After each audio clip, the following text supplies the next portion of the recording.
Hello and welcome to another Conversations with Dr. Westman.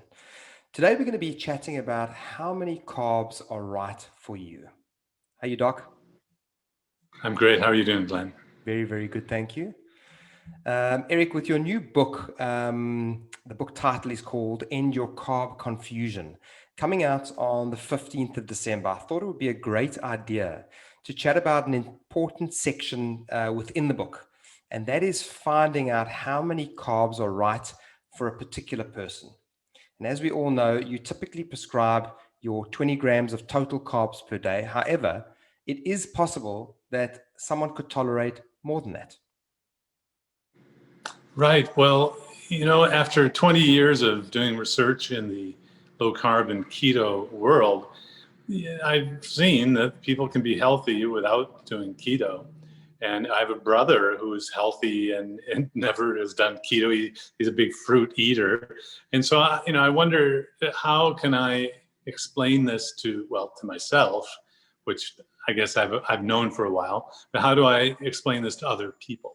And so, and it's not just me. My strengths are in the clinic with writing research papers. I brought on Amy Berger, who's a professional writer and nutritionist who has the same kind of way of thinking that I do. So it's a readable book that explains why some people can eat more carbs than others.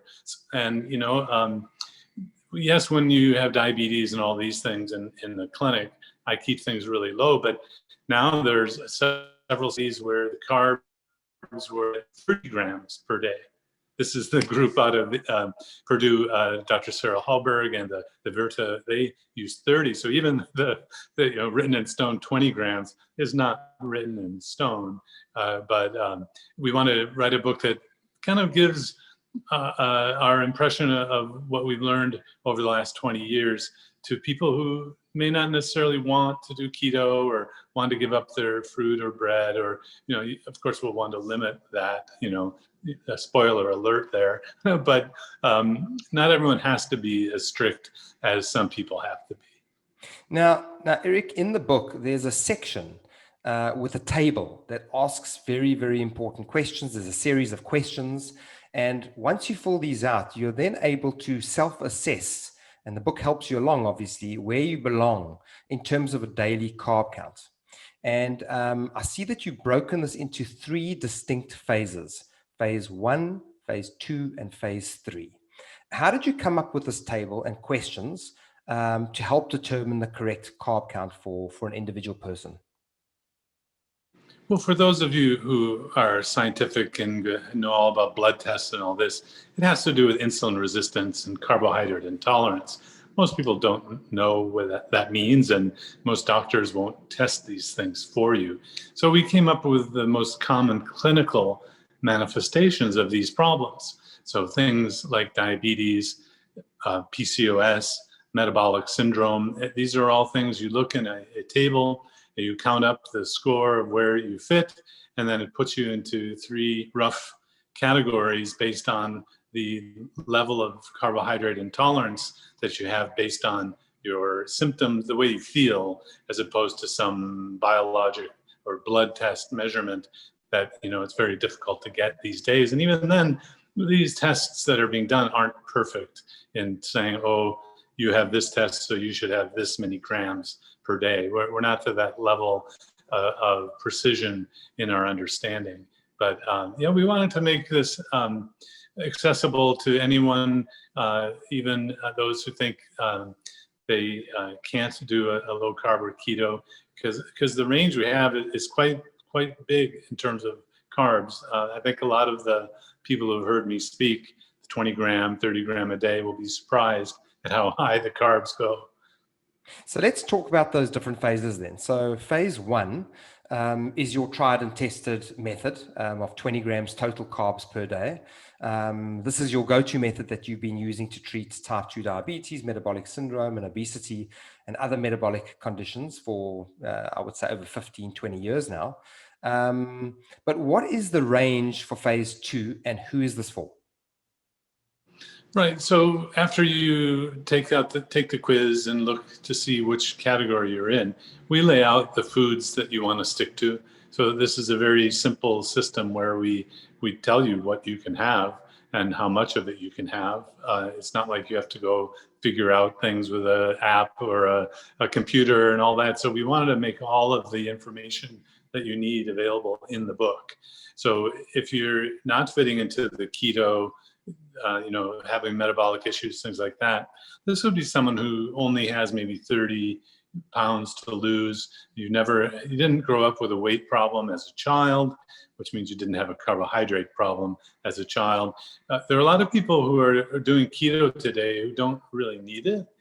They can do just fine with a range of, say, 50 carbs a day, making sure that it's not sugar. And, a big theme is that we're advising people not to have a whole lot of refined sugar and starch. So the carbs that you eat are the lower glycemic carbs. But, if you're at 50 grams a day, you can have potatoes and sweet potatoes, just not a whole lot of them. So that's kind of the range is, the first phase, keep under 20 or so, and then up to 50. And this is also what I'm finding now that I've helped people who are achieving their goals, and they ask the question, can I add back carbs? And so, yeah, you might actually be up to 50 a day without the same metabolic consequences that you had before. And so we help people who are already into keto figure out where their ideal lifelong level should be. So it's important to just mention again, Eric, I think this is vital to mention, that this is again, once you've taken the quiz, to see where you belong. So for example, if you have type 2 diabetes or metabolic syndrome, then you would probably most likely fit into the phase 1, and then it wouldn't be advisable to have more than 20 grams of total carbs per day. So it's important for folks to understand that you're sticking to your true, tried and tested method that you've honed over the last 20 years. This is for a different type of person, and they're able to assess that. So that's phase 2. Now that brings me to phase 3, and I would imagine I fit into a category more of phase 3. I'm very, very active. I know that phase 3 is between 50 and 150 grams of carbs. So that might seem like an enormous amount of carbs for most people. But for somebody like me that I don't have metabolic syndrome, I don't have any of the other metabolic related illnesses. I train 6 to 7 times a week, sometimes twice a day. And for me and for other folks like me, we can have a range of between 50 and 150 grams of carbs per day. Yes, and be healthy and actually feel better by eating more carbs. And so that it depends on the metabolic flexibility.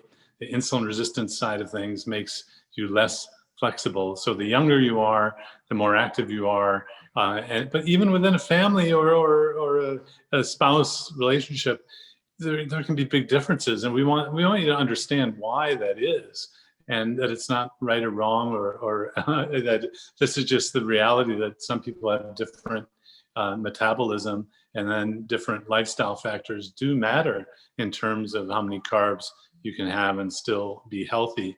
And we approach this with kind of a agnostic view on whether you should be meatitarian or vegetarian. I mean, it doesn't matter.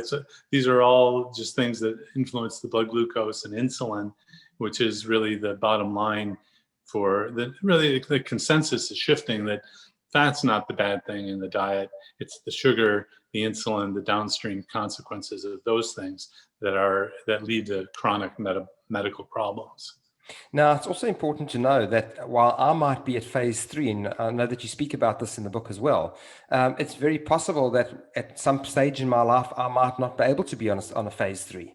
So I might have to, go to a phase 2 or even a phase 1. It's very, very possible things change, and it's important to understand and to retake those, relook at that table that you've got there and see where you are. Now, something else that I wanted to chat with you about is that within each phase, there's actually a range. So for example, phase 2 is 20 to 50 and phase 3 is 50 to 150. It doesn't mean now if I am phase 2 that I should be eating now 50 grams of carbs per day, or if I'm in phase 3 eating 150 grams of carbs. You actually mentioned that there's actually a sweet spot in terms of within that range. And the book actually tells you how to find that sweet spot. So you start with your lowest amount, and then you add back the carbs very, very slowly to a point where you see it's affecting you. Once you see it's affecting you, you obviously understand that that is the carb count. So it's pretty helpful to understand that there's this range within the phases. Yeah, and that comes from the clinical reality of, I've watched people do this in many different ways.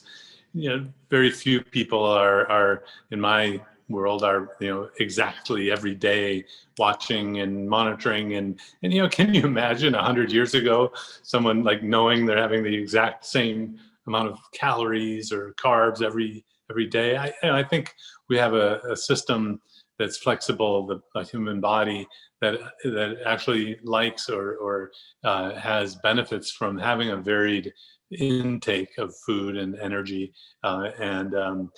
So yeah, I think I guess this is a style point that we want to keep things simple.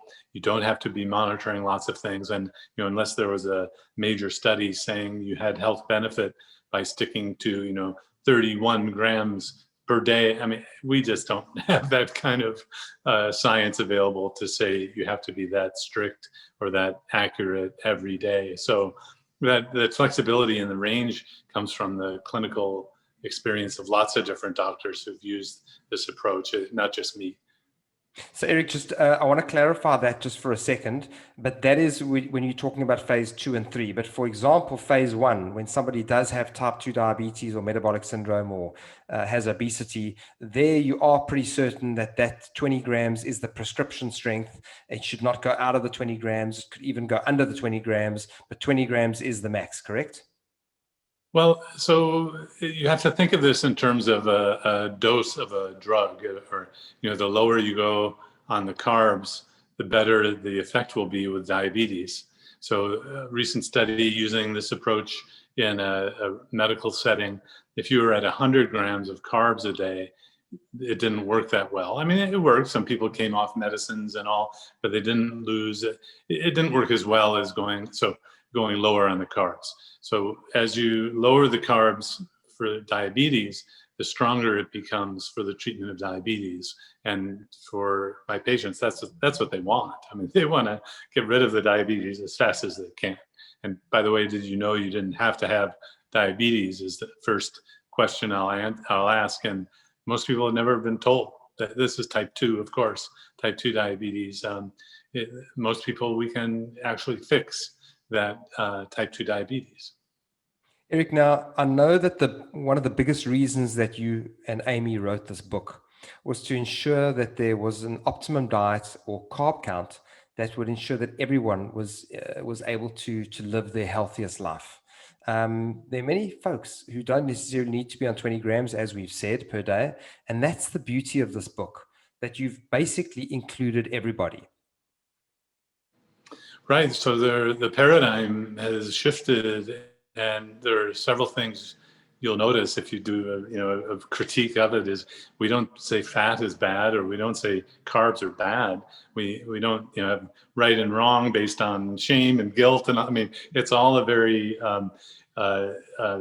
explaining why you might have these problems and dealing with them, and then the science behind it in a readable way, but it's actionable too, because we can, at the end of reading this, you'll know where your carb level should be, and we give you the foods that you need to stick to, and you can create all the different types of recipes and dishes and cuisines, and from inexpensive to very expensive, from going to high-end stores to the inexpensive stores, shopping on Amazon or Uber Eats or even fast food places.